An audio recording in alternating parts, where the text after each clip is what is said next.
Nuestro staff de directores de noticias quiere llegar al fondo de los temas más importantes. En Extra Radio comienza Asiento Extra. Buenas tardes.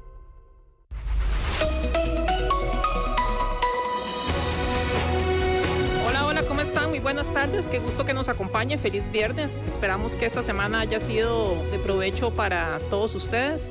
Aquí con un clima intermitente desde Tibás, hace frío y hace calor, creo que así está en todo el país. Desde Asiento Extra hacemos un esfuerzo por traerle diferentes voces que aporten en esa búsqueda de soluciones y no solamente nos enfoquemos en los problemas. Pero ciertamente hay temas que son bastante relevantes que es bueno ponerlos sobre la mesa para iniciar un debate que nos lleve en una línea, en una vía en la que podamos establecer agendas que nos permitan generar un mejor país con una visión de futuro. Y dentro de las instituciones que más aportan justamente en estudiosos de la realidad nacional y también centroamericana, se encuentra la Academia de Centroamérica. Por eso invitamos hoy a don Ricardo Monge, quien es presidente de la Academia de Centroamérica, con quien vamos a conversar acerca de un reciente estudio que se presentó justamente donde nos habla de que tenemos algunas situaciones a nivel regional a las que hay que ponerle cuidado para, justo ahora que se acerca la campaña política, ¿por qué no?, establecer una agenda que nos permita avanzar en todas estas situaciones. Don Ricardo, ¿cómo le va? Muy buenas tardes, María. Muchas gracias por la invitación. Muy bien. Muchas gracias más bien por estar acá con nosotros. Este informe, si bien es cierto, se presentó el año pasado, ustedes hacen una actividad para discutir parte de su contenido que yo creo que mucho de este no había sido difundido, que es el 7º informe del Estado de la región. Y usted tuvo ahí una participación también para hablar específicamente de lo que ha sido el cambio, la transformación del sector exportador costarricense.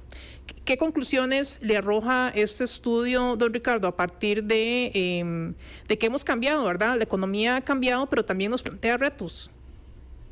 Correcto.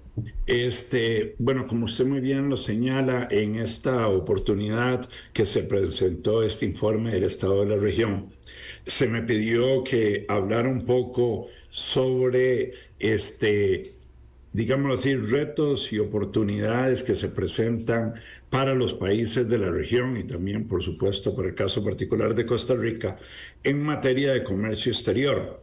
Bueno, lo primero que le señalé en este trabajo fue que Costa Rica, igual que los países de la región, ha sido relativamente exitoso durante los últimos 15, 20 años en hacer crecer las exportaciones de bienes, pero también las exportaciones de servicios, tanto entre los países de la región como el resto del mundo. Pero que sin embargo, uno de los retos sigue siendo que todavía a nivel de integración comercial, tanto en bienes como en servicios, Centroamérica, ¿verdad?, tiene mucho trabajo por delante. Así, por ejemplo, uno ve que únicamente para el caso de El Salvador, casi la mitad de lo que El Salvador exporta en bienes tiene por destino el mercado centroamericano, mientras que para Costa Rica el mercado centroamericano sigue siendo un mercado mucho más pequeño, 20% de lo que exportamos va al mercado centroamericano. Para el caso de Guatemala viene siendo como un 30%, poquito menos para Honduras y para Nicaragua y muchísimo menos para Panamá, un 7%. Esto lo que nos dice es que hay todavía espacio para incrementar las exportaciones de estos países a la región, pero tenemos que trabajar en mejorar aspectos como el cruce de fronteras, aspectos como el transporte, la logística, etc. La otra cosa que señalamos en esta oportunidad es que si bien los países de la región han mejorado en cuanto a la sofisticación de los bienes que exportan, es decir, cada vez exportamos más bienes con mayor valor agregado, que tienen más innovación y son más difíciles de imitar, todavía la importancia relativa de ese tipo de bienes en oferta exportable, tanto cuando exportamos a la región como al resto del mundo, es pequeña. En el caso, por ejemplo, de Costa Rica, de lo que exportamos a Centroamérica, solo un 23%, podríamos decir, son bienes sofisticados tecnológicamente. Cuando exportamos al resto del mundo, que es donde más exportamos, ahí sí es un 41%, pero esto está más relacionado a los productos de zona franca que a lo que producen las empresas costarricenses. Y en ese sentido, señalábamos entonces de que hay que ayudar a los países de la región y en el caso particular de Costa Rica, a los empresarios costarricenses a incrementar sus capacidades domésticas de innovación para que cada día puedan producir bienes con mayor valor agregado, bienes que por tanto tienen muchísimo más ventajas comparativas y son muchísimo más demandados. Por otro lado, también analizamos en esa oportunidad la importancia relativa de los dos regímenes que tenemos en estos países, los regímenes especiales relacionados con zonas francas versus el resto de la economía, a la que en Costa Rica le llamamos régimen definitivo.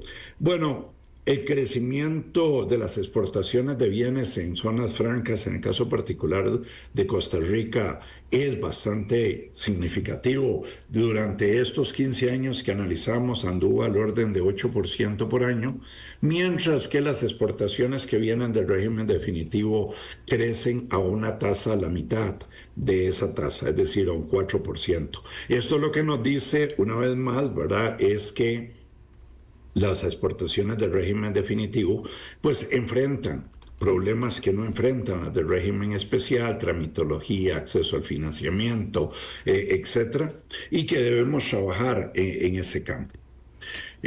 No menos importante, ¿verdad?, es señalar que el régimen especial en el caso particular de Costa Rica y de manera similar en algunos países de Centroamérica no solo produce bienes para el resto del mundo, sino que también produce bienes para Centroamérica, y eso cabe destacarlo porque quiere decir que entre las zonas francas en nuestros países hay un comercio que cada día es mayor. Es decir, Costa Rica, 1/3 de lo que exporta a Centroamérica sale de las zonas francas, un 41% de lo que exporta Honduras a Centroamérica sale de sus zonas francas, etc. Don Ricardo, sin duda le quería consultar, sin duda somos líderes a nivel regional en muchos aspectos y el sector exportador correcto, sin duda es uno de ellos. Totalmente de acuerdo. ¿Qué podemos nosotros también aprender de esos países de Centroamérica? ¿Qué podemos aprender de ellos según lo que usted ha podido analizar? Bueno, yo diría que, como muy bien lo señala usted, nosotros somos líderes en la región, pero todavía no somos líderes en cuanto a promover una mayor integración comercial, como por ejemplo tiene Guatemala, Honduras y El Salvador.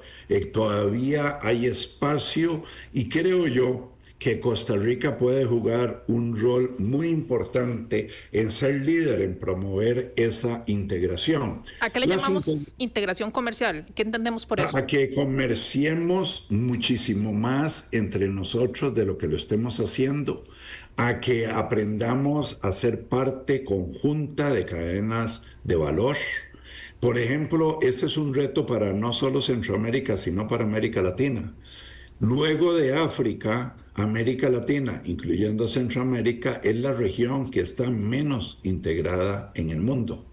Los países de Asia se integran muchísimo más, los de Europa, etc. Y eso les da fortalezas a la hora de enfrentar choques externos, pero también les da fortalezas a la hora de aprovechar oportunidades de comercio.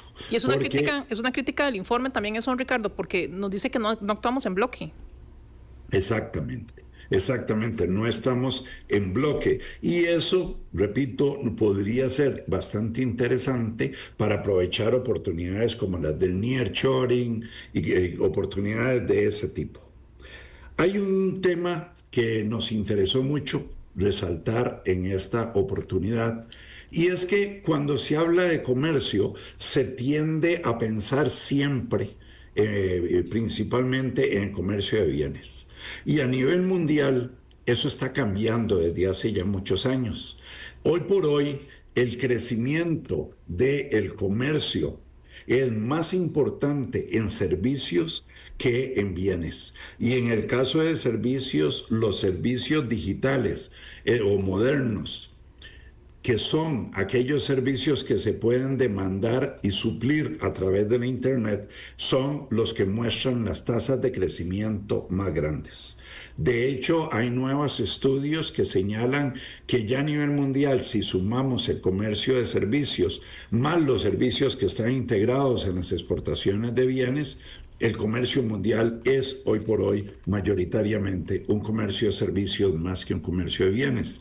Esto para Centroamérica es muy importante y sobre todo también para Costa Rica. ¿Por qué? Bueno, en primer lugar, porque el peso relativo de las exportaciones de servicios en nuestra oferta exportable pasó del año 2000 de ser un 26% a el año 2019 llegar a ser un 43%. Es decir, en 20 años hemos poco menos que duplicado la importancia relativa de las exportaciones de servicios en el total de nuestra oferta exportable. Y cuando nos vamos a ver cuál es la participación de estos servicios digitales en el comercio total de servicios de Costa Rica, o mejor dicho, en las exportaciones totales de servicios de Costa Rica, ya hoy día es de más de un 50%. Ahora, ¿por qué esto es tan importante? Bueno, no solo por lo que he dicho, de que hoy día se exporta más servicios que bienes a nivel mundial y que el crecimiento de las exportaciones de servicios es muchísimo mayor que el de bienes a nivel mundial, sino también porque los servicios implican mayor valor agregado, implica que más dólares se quedan en el país más centavos se quedan en el país por cada dólar exportado.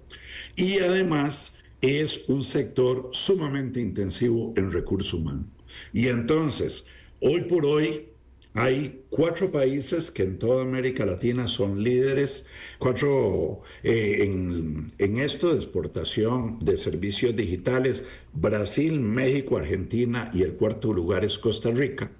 Pero si lo ponemos en términos per cápita, ya que Brasil, México y Argentina son países muy, muy grandes, Costa Rica hoy por hoy tiene el honor de ser el primer país exportador de servicios digitales per cápita de toda América Latina, mostrando tasas anuales de crecimiento del 14%, seguido por países como Uruguay también en esas tasas de crecimiento, pero el resto de países de Centroamérica y de América Latina están todavía lejos de lo que Costa Rica está exportando.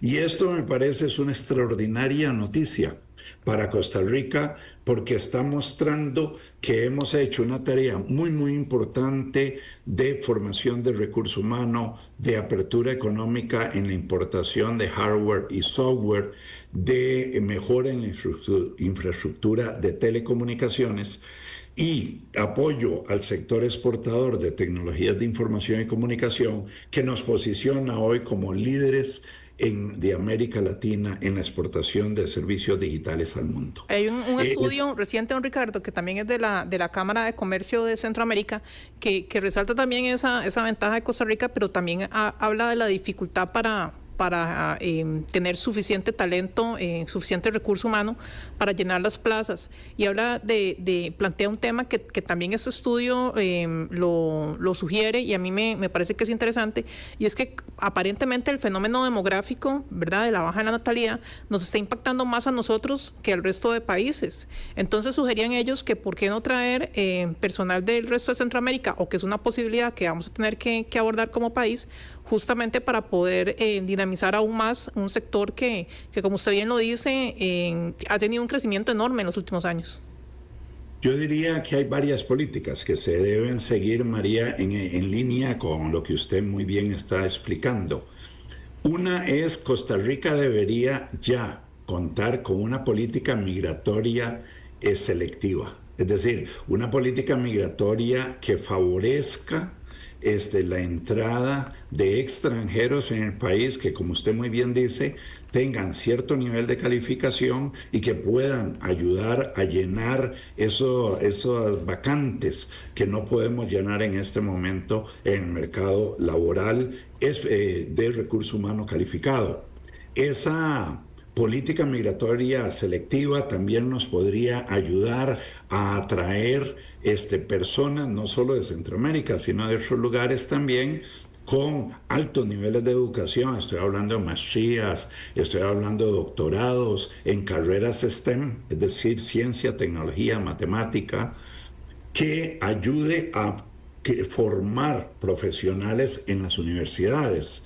Esa es una parte de la política. La otra parte debe ser fomentar más el aprendizaje de estas materias STEM desde la niñez, para que los niños aprendan a valorar mejor carreras como ingeniería, ciencias, matemáticas, tecnologías, y con eso más muchachos incursionen a nivel técnico y profesional en este tipo de carreras. Usted muy bien lo ha señalado, el reto más grande que tiene Costa Rica hoy día es lograr contar con el recurso humano que le permita seguir creciendo en un sector de altísimo potencial. Pero tenemos muchísimos costarricenses, miles, que no tienen lamentablemente ni los conocimientos ni las habilidades para aprovechar las oportunidades que hay en el mercado laboral. Entonces tenemos que hacer un trabajo gigantesco en ese campo. Y decir que eso pasa también por la oferta educativa. No sé, siento que las universidades no van al mismo paso que la industria para justamente formar en estas carreras STEM. Se está haciendo un esfuerzo, pero no vamos a esa velocidad, y justamente como lo han descubierto ustedes en esos estudios, si hoy somos el principal país ¿verdad? De exportador a nivel de servicios digitales, es algo que urge correr a formar personal que logre encajar en ese tipo de demanda que está teniendo el sector empresarial. Yo creo que ahí necesitamos varias cosas. Necesitamos establecer incentivos para que las universidades públicas principalmente, pero también las privadas, incrementen la cobertura o el tamaño en las carreras, la capacidad de recibir más estudiantes en las carreras STEM. Pero también necesitamos apoyar a las universidades con talento humano para enseñar esas carreras. Si uno habla con rectores y ex rectores de universidades públicas, varios de ellos a mí me han manifestado que el problema no son solo recursos económicos, que el problema es de dónde tomamos los máster, los doctores que necesitamos como profesores para formar a estas generaciones de profesionales en STEM. La única manera de hacerlo, dado el tiempo que lleva hacer esto, es tener una política migratoria selectiva que facilite la entrada de profesionales de este tipo en el país.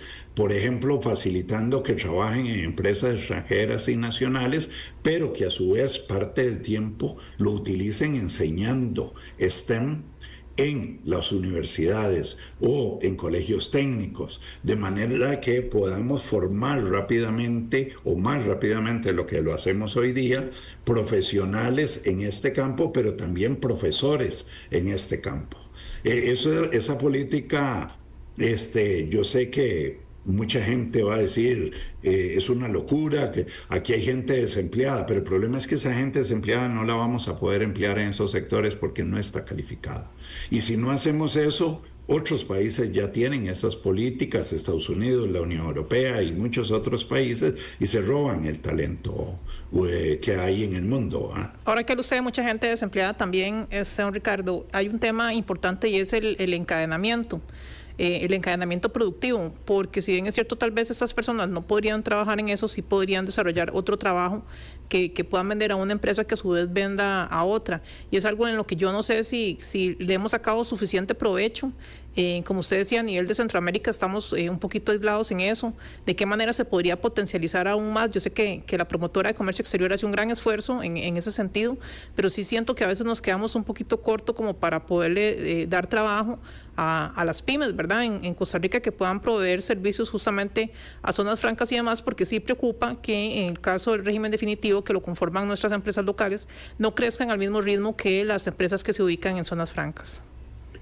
Usted tiene toda la razón. Nosotros en la Academia de Centroamérica hicimos un estudio tratando de ver la evolución de los encadenamientos productivos, como bien dice, entre empresas multinacionales y pymes costarricenses en dos importantes sectores. Uno es el sector de dispositivos médicos, que crece enormemente en el país y donde tenemos como 80 empresas multinacionales de alta tecnología, y el sector de corporativos, servicios corporativos, donde tenemos más de 150 empresas extranjeras. Encontramos que es en servicios donde fue más fácil generar encadenamientos, pero encontramos serias debilidades en el programa de encadenamientos que hoy día opera en Costa Rica. Usted ha señalado correctamente unos esfuerzos muy importantes que lleva a cabo la promotora costarricense de comercio exterior, Procomer, pero Procomer juega un papel de secretaría técnica tratando de coordinar esfuerzos con otros importantes actores, como pueden ser el Instituto Nacional de Aprendizaje, como pueden ser otros ministerios y otras instituciones públicas, para fortalecer la capacidad de Costa Rica o de las empresas pymes en llegar a ser proveedoras de insumos a empresas multinacionales. Lamentablemente, ese programa tiene una escala muy, muy pequeña. Es un programa que adolece de una gobernanza superior, en donde participen ministros y el presidente de la República, se tomen decisiones correctas, se monitoreen los avances y se evalúen como existe en otros países. Si nosotros no tomamos la política de encadenamientos productivos como una política realmente nacional y le damos la prioridad que debe tener desde la presidencia de la República, no lograremos que esos esfuerzos que se tratan de hacer desde diferentes instituciones realmente brinden los resultados que uno espera. Si uno observa ejemplos como el de Singapur, Irlanda, Japón, Corea, etcétera, uno lo que ve es que hay realmente política pública y programas desde el más alto nivel que tratan de ayudar a las empresas desde muy diferentes ángulos, desde asistencia técnica, capacitación, financiamiento, desarrollo de habilidades, y todo eso demanda una compleja coordinación que no se le puede delegar a un ministerio, o peor aún, a un departamento de un ministerio. Esto solo se puede hacer desde consejos de la productividad, como se hace de manera seria en Irlanda, como se hace en Finlandia, como se hace en Singapur y demás. Entonces, ahí hay una tarea pendiente muy, muy importante, pero tenemos como un diamante en bruto que no hemos querido pulir y sacarle el jugo y brindar importantes oportunidades a cientos o miles de pymes que tenemos en el país y que podrían integrarse más efectivamente a las cadenas de valor de estas empresas multinacionales. Y ahora que comenta eso también, ¿cómo se le puede dar también un papel fundamental al tema agrícola? Porque en esta reconversión de las exportaciones veíamos que si bien hemos crecido muchísimo en lo que es la exportación de servicios, en donde tal vez no hemos crecido al mismo ritmo, que siguen siendo sumamente importantes sectores, ¿verdad? Como el banano, el café, la piña, hay otros que no tanto, ¿verdad? Para que estas actividades también tengan un papel importante en la economía. Si bien es cierto, la economía de servicios pues es el tema de boga y el del futuro, no dejar de lado al sector agrícola, que por muchos años fue el líder en las exportaciones costarricenses. El sector agrícola es y debe continuar siendo uno de los sectores más importantes para la economía costarricense. Pero no debemos pensar en el sector agrícola como un sector tradicional, sino como un sector moderno. Debemos pensar en la agricultura como la agricultura de precisión, donde se utilicen las últimas tecnologías para que las pymes agrícolas realmente incrementen de manera significativa su productividad y su competitividad. Acá, lamentablemente, el país adolece de política pública que ayude a generar encadenamientos productivos entre el sector agrícola, el sector agroindustrial, que hayan políticas públicas que favorezcan el acceso de nuevas tecnologías al sector agrícola, política pública que promueva la innovación, es decir, la producción de nuevos productos agrícolas, la mejora de productos agrícolas, porque de otra manera va a ser imposible que el sector agrícola realmente prospere. Necesitamos una agenda, un conjunto de políticas de desarrollo productivo coherente, sólido, entendiendo que hay que llevar al sector agrícola a otro nivel, a un nivel de muchísimo mayor grado de sofisticación productiva, pero eso demanda un paquete de políticas muy, muy importante que Costa Rica lamentablemente no ha ni diseñado ni ha implementado aún. Son muchas tareas las pendientes. Hay otro temita ahí que tiene que ver, que también por ahí lo estábamos viendo, y es que este proceso de integración se dice que se vio frenado después de la pandemia, como que venía caminando a un buen ritmo y de pronto con la pandemia se frena, y pues después está la situación política de Nicaragua y como que no hemos vuelto a tener esas reuniones entre presidentes, entre ministros y demás que pudieran conllevar a esa integración y tantos temas que por años se han hablado para tener elementos comunes y justamente vendernos al mundo como un bloque y no solamente como una economía aislada. Y en ese sentido, ¿cómo se ve la realidad política centroamericana? ¿Cómo la están valorando? Es bien compleja porque tenemos, por decirlo así, un alto grado de fragmentación política entre los países de la región. Y sumemos en esa región a Panamá, que es un miembro activo del Mercado Común Centroamericano. Contamos con países donde lo que hay son regímenes autoritarios, contamos con países donde hay regímenes de democracias imperfectas y únicamente hay una democracia plena que es la costarricense.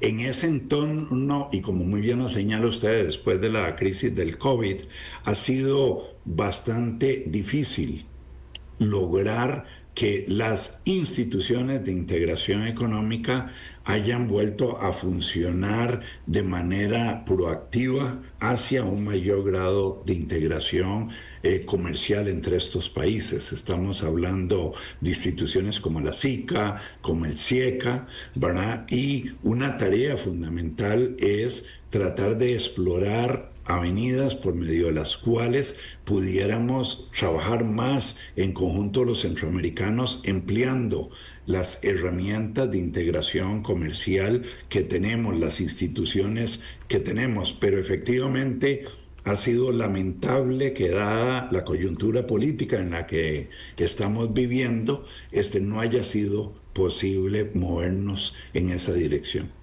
Y tantos temas, ¿verdad, don Ricardo? Tantos temas que se había avanzado y que es lamentable pues tener este retroceso, porque se habían temas en los que veníamos trabajando bien, como región, digo. Sí, es correcto. Ahora, sin embargo, se cuenta, por dicha, con el apoyo de importantes organismos internacionales, Banco Mundial, Banco Interamericano de Desarrollo, BESI, etcétera, que pueden ser aliados estratégicos fundamentales para ayudarnos a definir hojas o programas que nos muevan en la dirección correcta. Por ejemplo, en materia de transporte, de movilidad de mercancías, el Banco Interamericano de Desarrollo ha trabajado mucho indicándonos, ¿verdad?, cuáles son las mejores rutas o acciones para facilitar y mejorar la movilidad de productos entre Centroamérica, cómo podemos aprovechar mejor los puertos, los aeropuertos, etcétera. Pero, de nuevo, se requieren acciones coordinadas entre los países, lo cual yo no soy politólogo, no sé muy bien cómo pudiéramos avanzar en ese campo, pero creo que sí hay unas oportunidades inmensas para ofrecer oportunidades de trabajo, hacer crecer nuestras economías, combatir más la pobreza, la desigualdad, que si no nos ponemos de acuerdo y trabajamos juntos, va a ser muy difícil que las podamos aprovechar. Hay otro punto ahí interesante que se habla de que las sociedades ahora son más urbanas, ¿verdad? Como que nos hemos venido todos a la ciudad y eso hace que también pues la oferta laboral tenga que ir en esa vía. ¿Ustedes han podido analizar un poco más ese aspecto? Lo que uno puede, bueno, lo que sabemos sobre eso es que efectivamente las agendas han estado muy concentradas en apoyar los esfuerzos de los regímenes especiales y hemos sido muchísimo menos agresivos en diseñar agendas de desarrollo productivo para las actividades del régimen definitivo y en especial de las zonas rurales. Y estamos hablando agendas que van desde temas educativos, que van desde temas de apoyo a los sectores productivos de esas regiones, que van en temas de transporte, en temas de conectividad. Y bueno, tenemos que comenzar a pensar más seriamente y actuar de manera más diligente en esos campos, en esas regiones, ¿verdad? Sin lugar a dudas es un fenómeno que uno no lo ve con preocupación, porque no es un fenómeno que se esté dando solo en Costa Rica, sino que, como muy bien nos señala María, se está dando también en otros países de la región. Y pasa también por la preocupación que plantea el hecho de la inversión social, ¿verdad? Hemos visto también recientemente cómo algunos fondos se han venido recortando y esa desigualdad en la región es sumamente marcada. Aparentemente, pues Costa Rica tiene un indicador de reducción de pobreza. Creo que El Salvador mostraba uno un tanto más avanzado, pero hay países donde ciertamente creo que uno del caso de Honduras, esa diferencia se ve todavía más marcada. Sí, cuando uno analiza las tasas de pobreza, las tasas de mortalidad infantil, las tasas de desempleo, etcétera, en América Central, uno ve que Costa Rica obviamente sale muchísimo mejor posicionado que el resto de los países centroamericanos. No obstante, para nosotros como costarricenses, esos indicadores son muy malos. Es decir, tener indicadores todavía cercanos al 20% en pobreza para un país que está muy, muy cerca de llegar a ser un país de ingreso alto como Costa Rica, no es algo que podemos aceptar.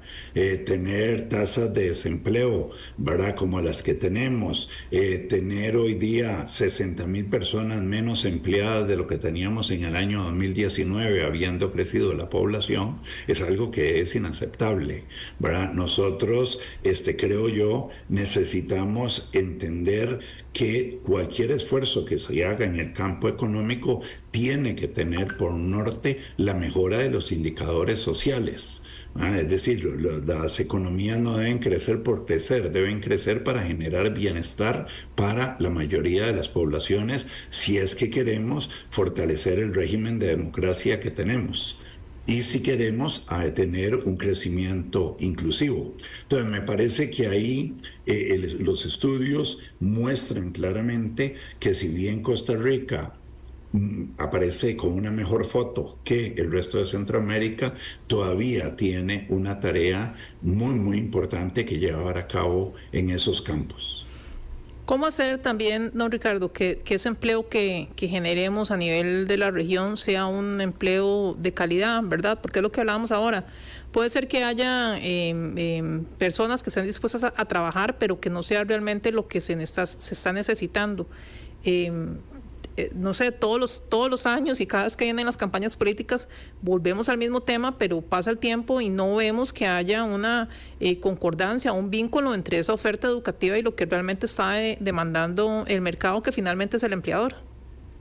A mí me parece que tenemos que tener una agenda que tiene dos esfuerzos paralelos.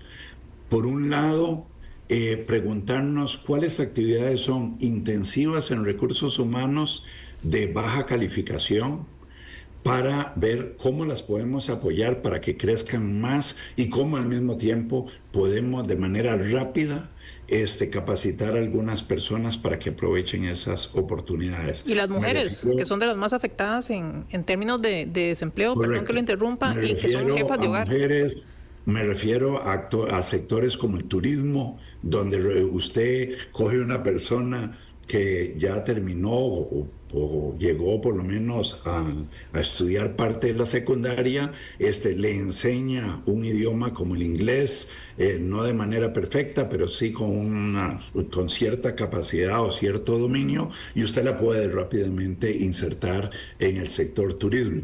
Claro, repito, pero tenemos también que apoyar al sector turístico para que se desarrolle más y genere más fuentes de empleo. Esa es una parte de la agenda. La otra parte de la agenda es un poco más de mediano y largo plazo, que es esta que usted señala, María, de cómo incrementamos significativamente la formación de personas a nivel técnico y profesional en aquellas carreras que son altamente demandadas por el sector productivo que opera en Costa Rica, sea extranjero o nacional. Esa es una tarea fundamental. Nosotros deberíamos poder tener claridad de cuáles son las brechas en formación profesional que tiene Costa Rica y avanzar en esa dirección. Nosotros en la Academia de Centroamérica habíamos hecho un estudio hace 2 años para el régimen de zonas francas y habíamos encontrado que en materia, por ejemplo, de ingenieros, había una demanda por en sí, un exceso de demanda sobre la oferta de más de 55,000 puestos de trabajo. Es decir, en otras palabras, que las multinacionales estaban señalando: en este momento necesitamos profesionales en carreras STEM que no estamos encontrando a nivel profesional. No tenemos en este momento datos, no hemos hecho estudios a nivel técnico, pero me imagino que también debe haber brechas inmensas, pero es vital conocer esas brechas, monitorear esas brechas y definir políticas que corrijan esas brechas, o sea, que fomenten la formación del recurso humano. Pero si no medimos las brechas, si no definimos políticas apropiadas y no evaluamos los programas que implementamos, difícilmente vamos a hacer frente de manera exitosa a esos retos, porque cualquier administrador le va a decir que lo que usted no monitorea y evalúa, usted no lo administra.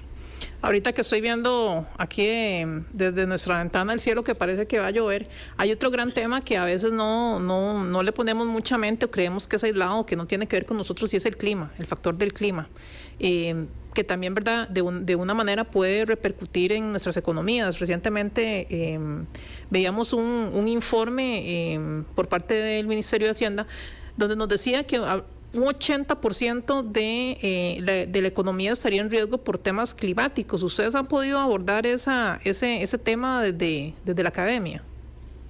Sí, efectivamente, sabemos que hay riesgos sistémicos hoy día debido al deterioro del clima.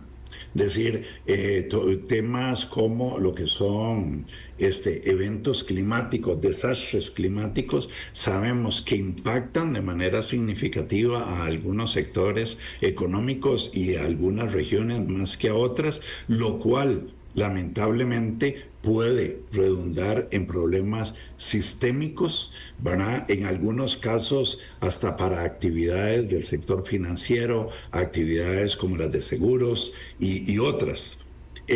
Ahí Costa Rica ha venido avanzando en ciertos programas importantes, pero de nuevo, ahí podría desarrollarse una agenda muy, muy interesante en materia, por ejemplo, de temas como la economía circular, el manejo apropiado de desechos, y todo ese tipo de iniciativas podrían generar importantes fuentes de empleo y ayudar a combatir el desempleo que existe en el país. Es decir, todo este tema que tiene que ver con bioeconomía es un tema sumamente importante, una potencial fuente generadora de nuevos empleos que lamentablemente acá en Costa Rica, si bien hemos avanzado algo, no estamos avanzando a la velocidad que deberíamos avanzar, pero una vez más, es un mercado muy, muy interesante que tal vez no viéndolo como un desafío, como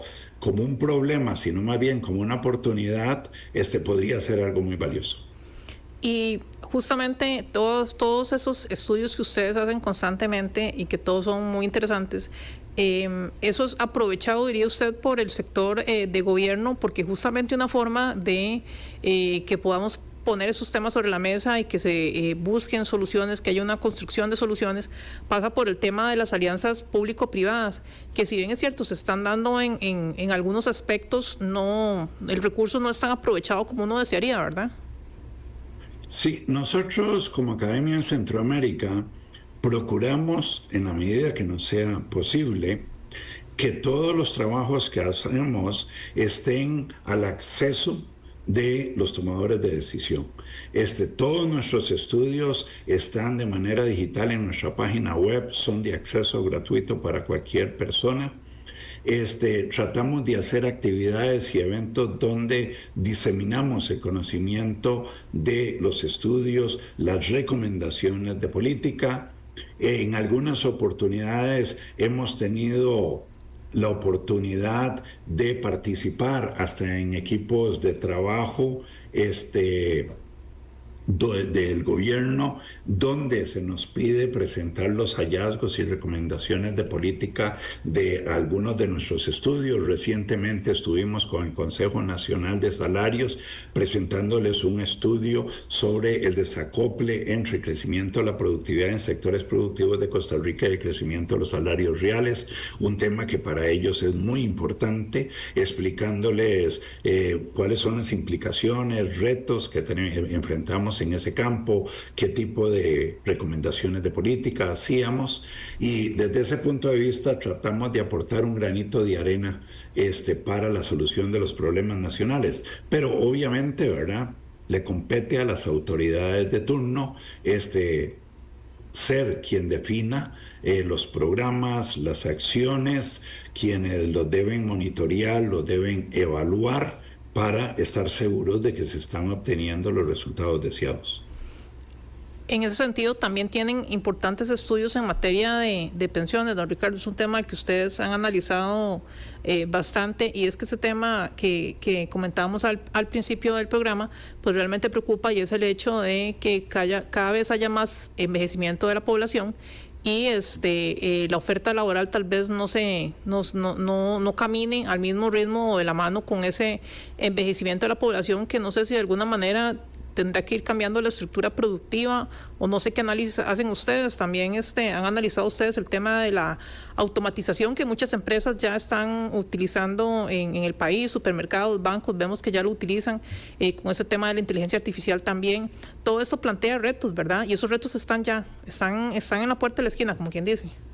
Sí, nosotros hicimos hace 2 años un estudio sobre los impactos o posibles impactos de la automatización en la actividad productiva costarricense, y este año, hace como 2-3 meses, presentamos un estudio sobre posibles impactos de la inteligencia artificial en las actividades productivas costarricenses.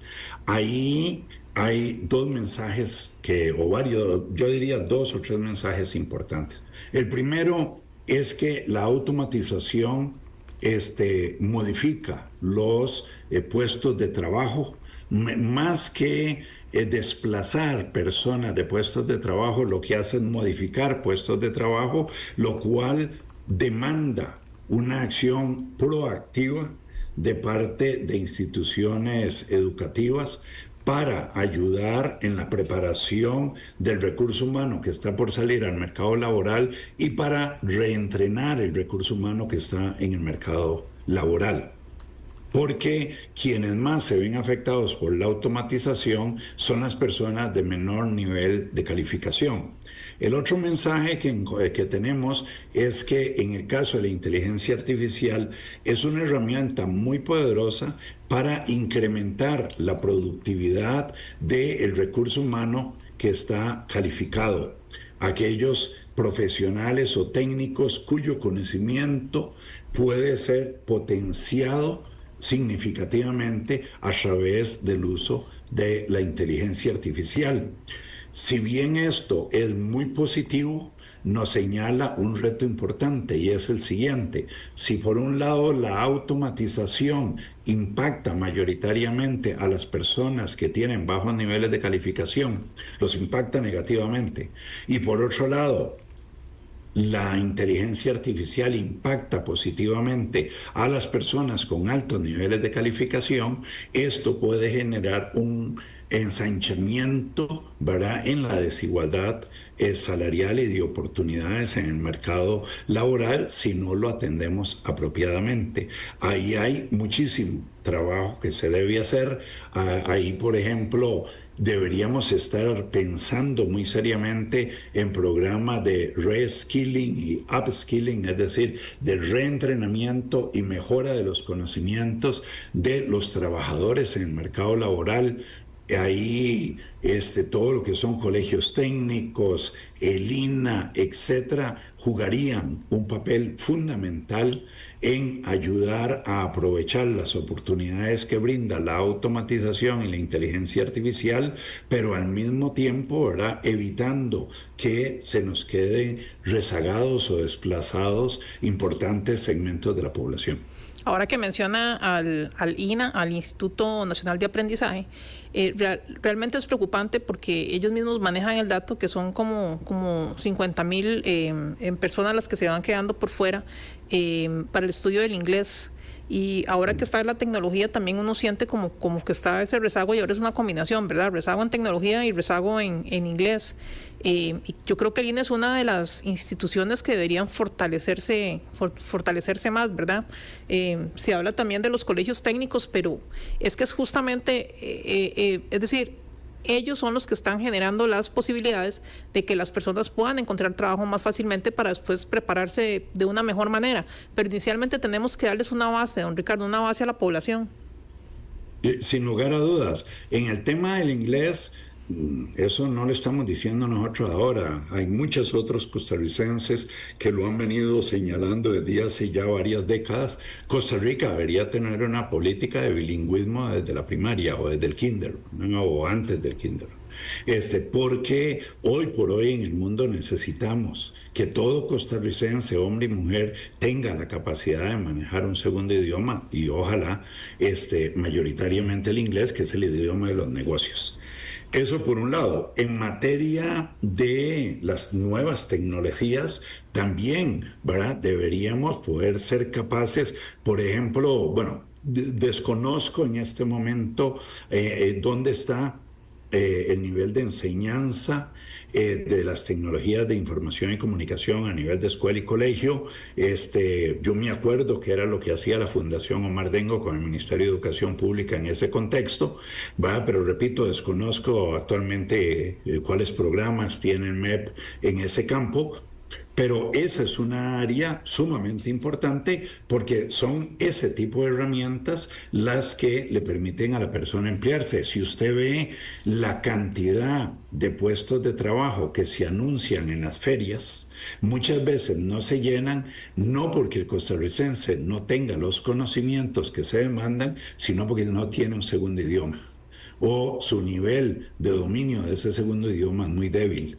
Entonces, estamos limitando, ¿verdad?, también a mucho costarricense a no aprovechar una oportunidad de empleo simple y llanamente porque, a pesar de que tiene conocimiento técnico, no tiene el conocimiento del segundo idioma que le está pidiendo el mercado laboral. Entonces, estoy con usted, María, deberíamos tener presente ese tipo de inversión social. Y aquí hay un tema que creo que es fundamental y que lamentablemente no solo está pasando en Costa Rica, sino en la región, y es esa obsesión por pensar que lo único que es relevante es la estabilidad macroeconómica.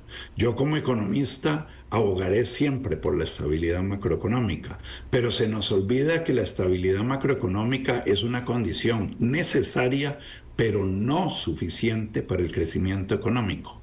Si nosotros queremos crecimiento económico, tenemos que tener inversión social, tenemos que invertir en nuestra gente, que es nuestro principal recurso productivo. Entonces, en el tanto nosotros descuidemos la inversión social en educación, en salud, va a ser muy, muy difícil que Costa Rica pueda aprovechar las oportunidades que se le presentan y crecer a tasas muy superiores a las que estamos creciendo para tener los recursos que a su vez necesitamos para atender un montón de necesidades que tenemos. Y es que es difícil por la forma en la que muchas veces se maneja el presupuesto y también por cómo está la economía, ¿verdad? El poder tener eso, pero sin duda es fundamental no descuidar ni la educación ni tampoco lo que es la inversión social. Aún así preocupa que en el último año aparentemente se ha venido debilitando. Y eso a futuro lo veremos, ¿verdad? Todo lo que debilite la educación o la inversión social definitivamente en el corto plazo o en el largo, terminaremos viendo cuáles fueron las consecuencias de eso. Usted diría... Lo que es triste, es triste, María, ahí es que no tenemos que esperarnos para ver los resultados de eso. Ya sabemos qué es lo que nos va a pasar con eso. Ese error lo que metimos cuando hicimos frente a la crisis de los años 80. Descuidamos por muchos años luego la inversión en educación por focalizarnos enormemente en la estabilidad macroeconómica. Y reitero, no es que la estabilidad macroeconómica debamos descuidarla, no, Dios guarde, no tenemos que cuidarla, pero tenemos que ser estratégicos a la hora de hacer recortes y priorizar, ¿verdad?, en la inversión social, es decir, en el gasto, porque para mí no es un gasto, es una inversión, porque es lo único que nos va a dar las herramientas para poder crecer a futuro. Entonces, descuidar la inversión social, ya sabemos, ¿verdad?, que lo que nos va a costar es reducir el potencial que el país tiene para crecer a futuro. Para ir resumiendo ya entonces, don Ricardo, porque nos apremia el tiempo, ¿en cuáles tres factores, podríamos decir, deberíamos estar concentrados de cara a los próximos 5 o 10 años? Que tenemos que decir, bueno, esos 3 factores tenemos que ver cómo hacemos para impulsarlos, para sacarlos adelante, justamente, no sé si son factores o desafíos que deberíamos tener ahí, justamente para tener un mejor país de aquí a 5 años y que no nos pase esto como el inglés, que tenemos más de 20 años de estarlo hablando y cada vez que viene un nuevo ministro dice, sí, yo lo voy a hacer, y no, ninguno lo hace. ¿Qué podemos hacer entonces como país? ¿Cuáles serían esos 3 principales desafíos? Para mí, el primero, la educación.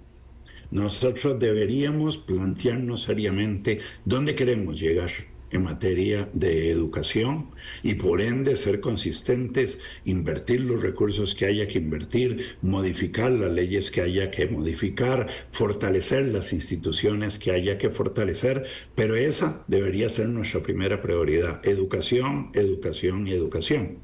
La segunda, me parece, es apoyar al sector del régimen definitivo que produce el 85% de la producción en Costa Rica a mejorar sus capacidades domésticas de innovación.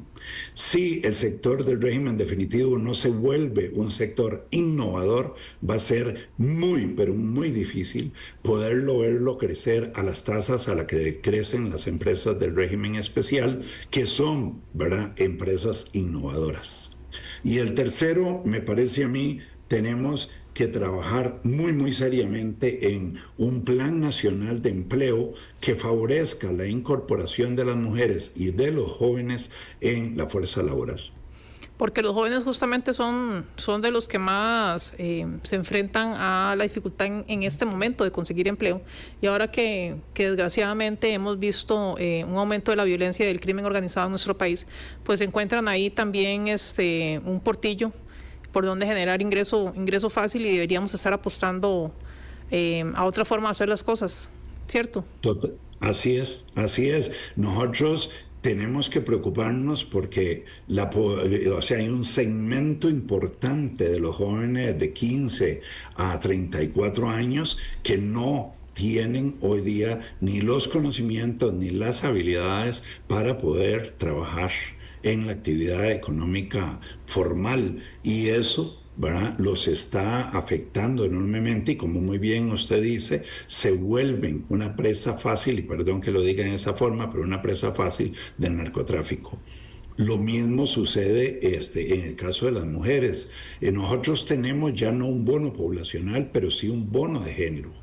El porcentaje de mujeres que trabaja es muy pequeño, ¿verdad?, en términos relativos al de los hombres, y ahí hay un bono. Nosotros deberíamos preocuparnos enormemente de favorecer la incorporación de las mujeres en la fuerza laboral, y para ello tenemos que fortalecer programas como, por ejemplo, las redes de cuidado. Tenemos que ayudar a que las mujeres puedan aminorar la carga que hoy día muchas de ellas tienen, inclusive muchos jóvenes también, por cuidar no solo niños, por cuidar personas mayores, etc.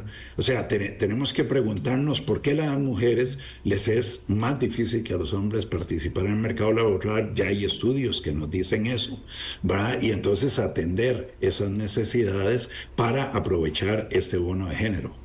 Y es que en las mujeres es un efecto que también viene en cadena, ¿verdad? Así mismo, porque ellas van transfiriendo también a sus hijos, y muchas de ellas, nos dicen los estudios, son jefas de hogar.